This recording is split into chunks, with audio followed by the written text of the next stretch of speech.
Pastor Ajay బాబు ఎక్కడున్నాడు? శనివారం రాత్రి అజయ్ బాబుని అదుపులోకి తీసుకున్నారు పోలీసులు. అజయ్ బాబుపై ఇప్పటివరకు 3 కేసులు నమోదయ్యాయి. పాస్టర్ ప్రవీణ్ మృతిపై అజయ్ బాబు చేసిన కామెంట్స్ పై కేసు నమోదైంది. ఆంధ్రప్రదేశ్లోని రాజానగరంతో పాటు హైదరాబాద్ తుకారాం గేట్, ఉప్పల్ పోలీస్ స్టేషన్లలో అజయ్ బాబుపై కేసులు నమోదయ్యాయి. ఈ నేపథ్యంలో ఆయన ప్రస్తుతం కనిపించడం లేదు. అజయ్ బాబు అరెస్టు వెనకాల ఏమైనా కుట్ర ఉందా అనే అంశానికి సంబంధించి ప్రస్తుతం పెద్ద ఎత్తున చర్చ జరుగుతోంది.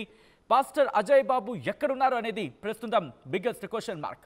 మరీ ముఖ్యంగా ఇటు పాస్టర్ ప్రవీణ్ మృతి నేపథ్యంలో ఆయన చేసిన వ్యాఖ్యలు పెనుదుమారాన్ని రేపాయి. ఈ నేపథ్యంలోని ఇతర మతాలకు సంబంధించి రెచ్చగొట్టేలా వ్యాఖ్యలు చేశారనే అంశానికి సంబంధించి ఇప్పుడు చర్చించుకోవడం జరుగుతోంది. దాంతోపాటు ప్రవీణ్ మరణానికి సంబంధించి హత్య అంటూ కూడా ఆయన చెప్పుకొచ్చిన సందర్భం. ఈ నేపథ్యంలోని ప్రవీణ్ మృతిపై అజయ్ బాబు సంచలనమైన కామెంట్స్ చేయడం జరిగింది. ఈ నేపథ్యంలోనే అరెస్ట్ చేయడం జరిగిందా? ఆ కంప్లైంట్ కాపీకి సంబంధించి ఏమని పేర్కోవడం జరిగింది? అలాగే అజయ్ బాబు అరెస్ట్ మీద ఆయన కుటుంబం ఏముంటుంది? ఇవన్నీ కూడా మాట్లాడుకునే ప్రయత్నం చేద్దాం. ఆ కంప్లైంట్ కాపీని, ఎఫ్ఐఆర్ కాపీని మీరు చూడడం జరుగుతోంది. ఆర్టీవీ స్క్రీన్ మీద తుకారాం గేట్కి సంబంధించి ఆ కంప్లైంట్ కాపీ, ఇన్ఫాక్ట్ ఎఫ్ఐఆర్ కాపీని మీరు చూస్తున్నారు. 4వ తారీఖు ఆ కంప్లైంట్ కాపీస్కి సంబంధించిన ఇన్ఫర్మేషన్ నేపథ్యంలో ఆ తర్వాత మీరు చూడొచ్చు జే ఫిలిప్ అనే ఆయన కంప్లైంట్ చేయడం జరిగింది. ఇక్కడ మత విద్వేషాలు రెచ్చగొడుతున్నారా అనేది ప్రస్తుతం ఈ అంశానికి సంబంధించి పెద్ద ఎత్తున చర్చ జరుగుతోంది. ఈ నేపథ్యంలో అజయ్ బాబు అరెస్ట్ నేపథ్యంలో కుటుంబం రియాక్ట్ అయింది.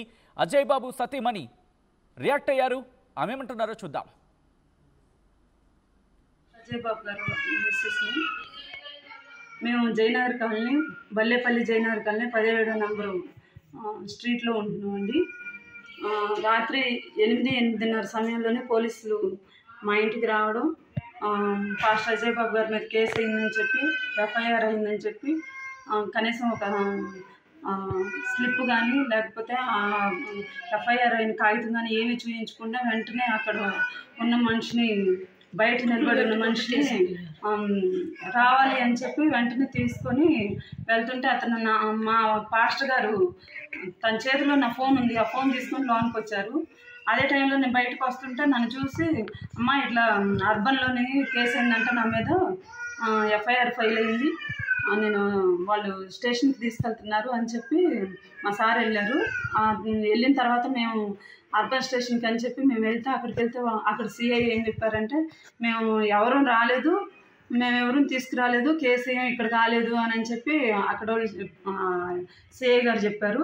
అయితే తను హైదరాబాద్ ఏమైనా తీసుకెళ్లారా అని చెప్పి హైదరాబాద్లోనే ఏం చెప్పారంటే ఉప్పల్లో అని చెప్పారు కొంతమంది. ఉప్పల్లో ఉన్నారు అని అంటే ఉప్పల్కి ఆ స్టేషన్లో ఫోన్ చేస్తే మేము అసలు కేసు తీసుకురాలేదు అని చెప్పారు. కేసు అయింది కానీ మేము తీసుకురాలేదని చెప్పారు. ఆ నుండి తుకారాం గేటు అక్కడ స్టేషన్కి అని చెప్పి తీసుకెళ్లారని చెప్పారు. అయితే అక్కడికి మళ్ళీ మా బావగారు వాళ్ళు తెలిసిన వాళ్ళు ఉంటే అక్కడికి ఫోన్ చేసి కనుక్కుంటే మా దగ్గరికి రాలేదు, మేము తీసుకురాలేదని చెప్పారంటండి. అసలు మా సార్ని నిజంగా పోలీసులు తీసుకెళ్లారా లేకపోతే ఎవరైనా బయట వ్యక్తులు తీసుకెళ్లారా అన్నది మాకు తెలియడం లేదు. మీరే ఆయన దేవుని పక్షాన్ని పోరాడతాం అంటే దేవుని గురించి క్రైస్తవులకి ఆయన మాట్లాడుతూ ఉండు, ప్రవీణ్ పగడాల గారి గురించి ఆయన మాట్లాడుతూ ఉండు. మరి ఏ విషయంలో ఆయన్ని అరెస్ట్ చేశారో కూడా మాకు తెలియదు. అసలు ఏ విషయం అనేది మాకు తెలియకుండా తీసుకొని వెళ్ళారు. కాబట్టి ఇంట్లోని పిల్లలకు కూడా హెల్త్ బాగలేదు. మా సార్ని మాకు చూపిస్తారు, ఆయన ఎక్కడుండో, ఏం కేసులు పెట్టారు, ఇక్కడ పలానా చోట ఉండు అని చెప్పి మాకు తెలిస్తే కొంచెం మాకు కూడా కొంచెం ధైర్యంగా ఉంటుంది. ఎవరో వేరే వాళ్ళంటే ఇప్పుడు పాస్టర్ ప్రవీణ్ పగడాల గారు చనిపోయినప్పుడు ఆ రోజు పోస్టులు పెట్టారండి. ఏమనంటే నెక్స్ట్ నువ్వే అనుకుంటా, నెక్స్ట్ అజయ్ గాడే అనుకుంటా పోస్టులు పెట్టారు. మరి వాళ్ళు చేశారో తెలీదు, లేకపోతే పోలీసులు తీసుకెళ్లారో తెలీదు, ఎవరు చేశారో తెలీదండి. అయితే రాలేదండి,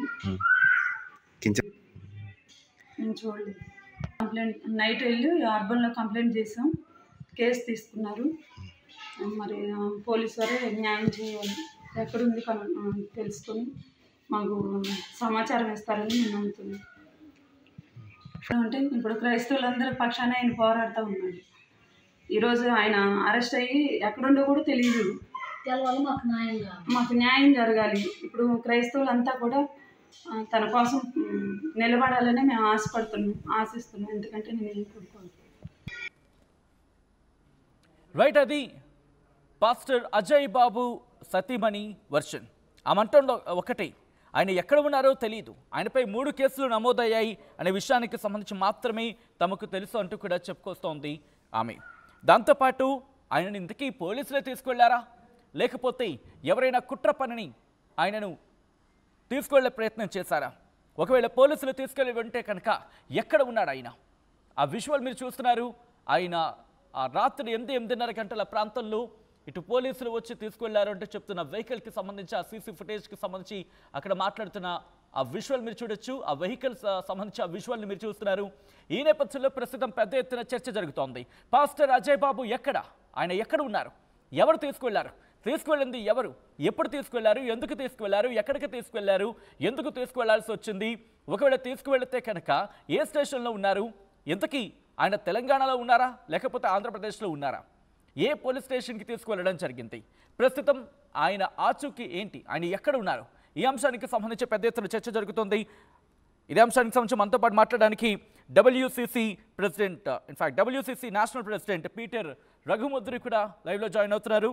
రఘు గారు, పాస్టర్ అజయ్ బాబు సంబంధించి ఎక్కడున్నారు అని అనుకోవడం జరుగుతోంది ప్రెసెంట్?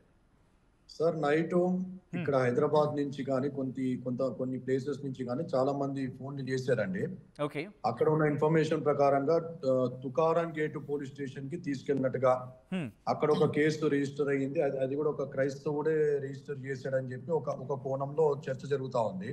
చర్చ కాదు, అది యాక్చువల్లీ RTV కూడా ఆయనతో మాట్లాడింది. జోసెఫ్ అనే వ్యక్తి ఆయన ఎందుకు కంప్లైంట్ ఇచ్చాడు అంశానికి సంబంధించి కూడా ఆయన చెప్పుకొచ్చాడు. ఆయన అన్న అంశాలకు సంబంధించి మాట్లాడుకునే ప్రయత్నం చేద్దాం. ప్రపంచంలో ఏ మూల ఏ క్షణం ఏం జరుగుతుందో వేగంగా తెలుసుకోవడానికి తొలి వెలుగు వాట్సాప్ ఛానల్ని ఫాలో చేయండి.